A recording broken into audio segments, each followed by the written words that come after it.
This channel does not promote any violent, harmful, or illegal activities. All content provided by this channel is meant for an educational purpose only. Nabanna বা ভবানীগঞ্জে যে কোনো police আধিকারিকের কাছে আসেনি। আমরা যেটুকু আপনারা জেনেছেন সেটা আমরাও সংবাদ মাধ্যম হোক, সোশ্যাল মিডিয়া থ্রু দিয়ে হোক, ইলেকট্রনিক মিডিয়া থ্রু দিয়ে হোক, যতটুকু আমরা ডেটা সংগ্রহ করেছিলাম সেই হিসেবেই পুলিশ ব্যবস্থার আমরা নিয়ে চলেছি। এবং যারা লাস্ট ইয়ার অর্গানাইজ করেছিলেন, আপনাদের মনে আছে এই ইস্যুর ওপরে অলরেডি লাস্ট ইয়ার একটা নবান্ন অভিযান হয়েছিল। তো তারা যে ছাত্র সমাজে যারা অর্গানাইজ করেছিলেন, যারা লিডারশিপে ছিলেন, আমরা তাদের সঙ্গে যোগাযোগ করেছিলাম এবং জানতে চেয়েছিলাম। তো ওনারা লিখিত ফর্মে কিন্তু জানিয়ে দিয়েছেন যে ওনারা এই প্রোগ্রামের সঙ্গে কোনোভাবে অ্যাজ সাচ জড়িত না, এই জন্য এই ব্যাপারটা ওনাদের জন্য এই ব্যাপারে না করা হয়। এইসব বিষয় নিয়ে যখন আমরা এগোচ্ছি, পুলিশ অ্যারেঞ্জমেন্টসগুলো বা অন্য ব্যাপারগুলো ভালো করে খতিয়ে দেখা হচ্ছিল। ইতিমধ্যে দুটো আপনাদের মধ্যে আছে, অনারেবল হাইকোর্টে দুটো মামলা রুজু হয়। একটা সিঙ্গেল বেঞ্চে যায় আমাদের হাওড়া ব্যবসায়ী সমিতি থেকে, মধ্য কলকাতা ওনারা সিঙ্গেল বেঞ্চে যান, নিজেদের কিছু পার্সোনাল সমস্যা তুলে ধরে একটা কেস করা হয়, মামলা যায়। এবং সেটা যখন হিয়ারিং হচ্ছিল, ইতিমধ্যে আরেকটা পিআইএল ফাইল হয়েছে, অনারেবল হাইকোর্টে একটা পিআইএল ফাইল হয় এবং তার হিয়ারিংয়ের পরে honourable high court division bench has passed a judgment. মানে আপনারা জানেন একটা জাজমেন্ট এসছে অ্যাবাউট টুমরোজ ইভেন্ট, একটা ওনারা নির্দেশিকা বা অ্যাডভাইজারি বলুন, একটা জাজমেন্ট আকারে ফর্ম কালকে এসছে। এবং সেই জন্যে আমাদের যেটা সিঙ্গেল বেঞ্চের মামলা ছিল সেটা আজকে ছিল I think second thing is still going on না। তো ফার্স্ট ক্যান যেটা সেটা already high court has said since division bench has passed a specific order, এই জন্যে ওটা হবে না। কিন্তু সেকেন্ড ক্যানটা এখনও মনে হয় হিয়ারিং চলছে।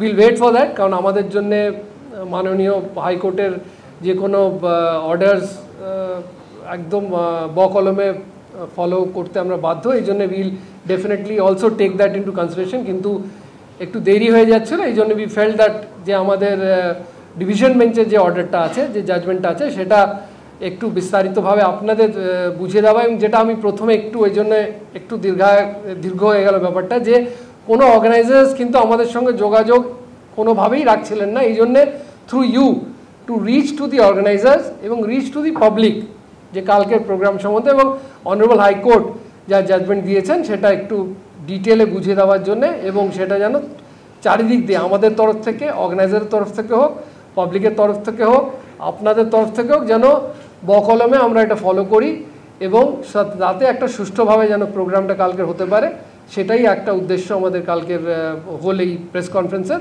I will first request ADG South Bengal to উনি এইটা ডিটেলে যেটা বাংলায় একটু আমাদের পুরো হাইকোর্ট অর্ডার যেটা আছে বাংলায় বলবেন। তারপর আমাদের সিপি হাওড়া সাহেব আছেন, সিপি কলকাতা আছেন, উনি ইংলিশ এবং হিন্দিতে ব্যাপারটা আরও ক্লিয়ারলি বুঝিয়ে দেবেন।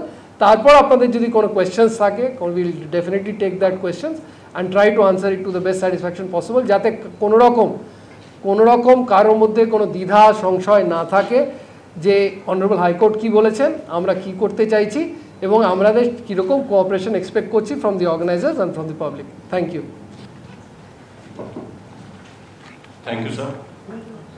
আগামীকালে যে প্রস্তাবিত নবান্ন অভিযান কর্মসূচি আছে সেই বিষয়ে মহামান্য উচ্চ আদালতের ডিভিশন বেঞ্চ যে রায় দিয়েছেন সেই বিষয়ে আপনাদের এবং আপনাদের মাধ্যমে রাজ্যের সাধারণ মানুষকে একটু অবহিত করতে চাই।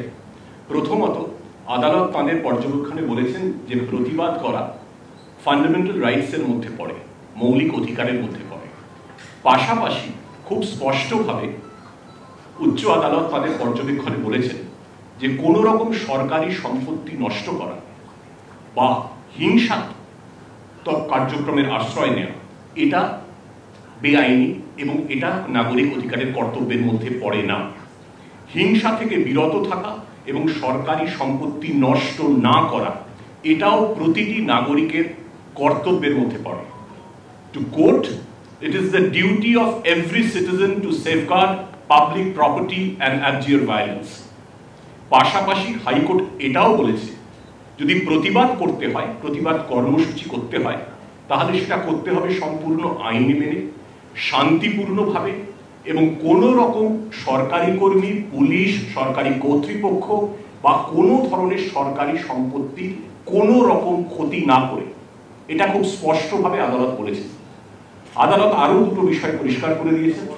প্রথমত বলেছেন যে প্রয়োজনে এই কর্মসূচির প্রেক্ষিতে রাজ্য প্রশাসনের তরফে কিছু প্রহিবিটরি অর্ডার্স বা বিধিনিষেধ জারি করা যেতে পারে এবং সেই বিধিনিষেধ যাতে বলবৎ করা যায় তার জন্য প্রয়োজনীয় আইনি ব্যবস্থাও প্রশাসন নিতে পারবে।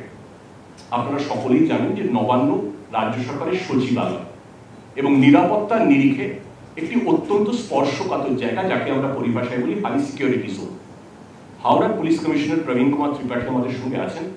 হাওড়া পুলিশের তরফে উনি নবান্ন সংলগ্ন এলাকায় ভারতীয় নাগরিক সুরক্ষা সংহিতা বিএনএসএস তার 163 ধারা জারি করেছেন, যেটা আগের আইনে 144 ধারা বলে পরিচিত ছিল। সুতরাং নবান্ন সংলগ্ন এলাকায় কোনো রকম প্রতিবাদ কর্মসূচি, জমায়েত, মিটিং বা মিছিল নিষিদ্ধ, বেআইনি। এটা খুব স্পষ্ট হয়ে গেছে হাইকোর্টের নির্দেশ। পাশাপাশি হাইকোর্ট আরেকটি গুরুত্বপূর্ণ বিষয় উল্লেখ করেছেন। তারা বলেছেন প্রশাসন উপযুক্ত বিকল্প জায়গা এই প্রতিবাদ কর্মসূচির জন্য চিহ্নিত করে সংগঠকদের জানাতে পারে। আদালতের সেই নির্দেশ মেনে হাওড়া পুলিশ সাঁতরাগাছি বাস স্ট্যান্ডকে উপযুক্ত বিকল্প জায়গা হিসেবে চিহ্নিত করেছে, যার মানে হলো আগামীকালের যে প্রতিবাদ কর্মসূচি আইন মেনে শান্তিপূর্ণভাবে সাঁতরাগাছি বাস স্ট্যান্ডে করা যেতে পারে এবং সেক্ষেত্রে প্রশাসনের পূর্ণ সহযোগিতা থাকবে, কোথাও কোনো অসুবিধা নেই।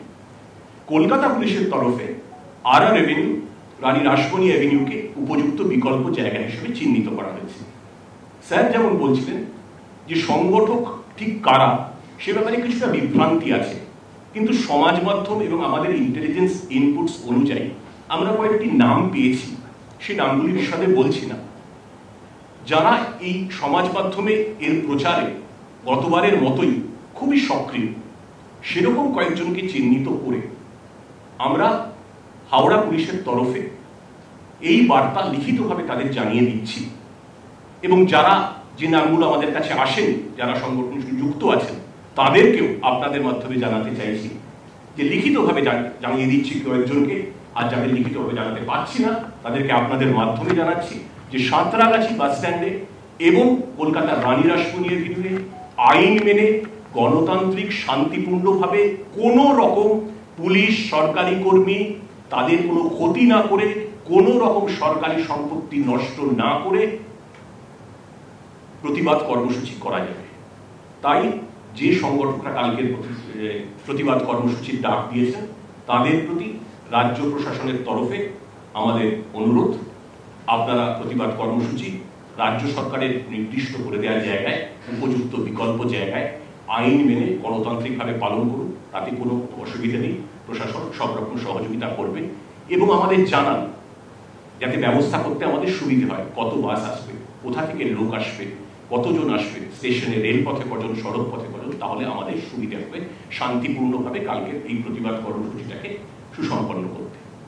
কিন্তু যদি আইন অগ্রাহ্য করে আদালতের নির্দেশ না মেনে যদি কোনো রকম হিংসাত্মক প্রতিবাদ কর্মসূচির চেষ্টা করা হয়, তাহলে পুলিশ প্রয়োজনীয় আইনি ব্যবস্থা নেবে। Let there be no doubts about that.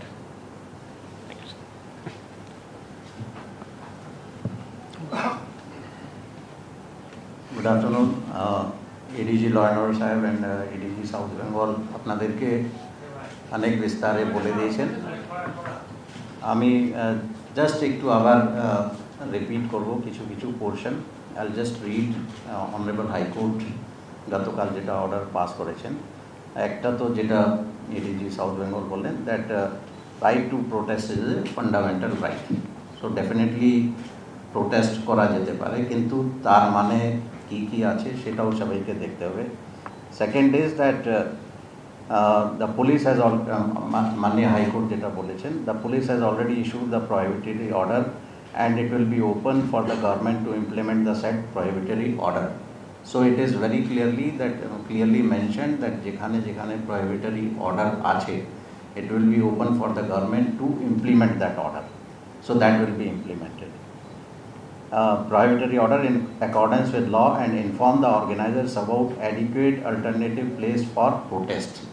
Alternative place of protest কি হবে সেটা এডিজি সাউথ বেঙ্গল বললেন। In case of Howrah Santragachi, in case of Kolkata it is RR avenue. And এটা আমরা যারা অর্গানাইজার্স মানে উই ডোন্ট নো কি অর্গানাইজার্স কারা আছেন, কিন্তু যেটা আমরা সংবাদ মাধ্যম বিভিন্ন জায়গা থেকে আমরা পেয়েছি যারা ডাইরেক্টলি ইনডাইরেক্টলি এই প্রোটেস্ট অর্গানাইজ করছেন বা যারা পার্টিসিপেট করবেন ওদেরকে সবাইকে আপনাদের মাধ্যমে আমরা এটা বলতে চাইছি দ্যাট মাননীয় হাইকোর্ট কি বলেছে কি ডাইরেকশন আছে সেটা সবাই জেনে রাখবেন অ্যান্ড সেইভাবে ওরা এগোবেন এই আশা আমরা রাখছি। Then Manya High Court or ekta observe করেছেন that we are inclined to observe that it will be lawful for the persons participating in the protest to protest peacefully as law-abiding citizen and not cause any harm to the police or government authorities, buildings, public properties, etc. গতবার আমাদের যা experience আছে আপনারা সবাই জানেন কি কি হয়েছিল। সো হোপফুলি যারা কালকে পার্টিসিপেট করবেন they will remain peaceful and they will abide by the orders of Honorable High Court.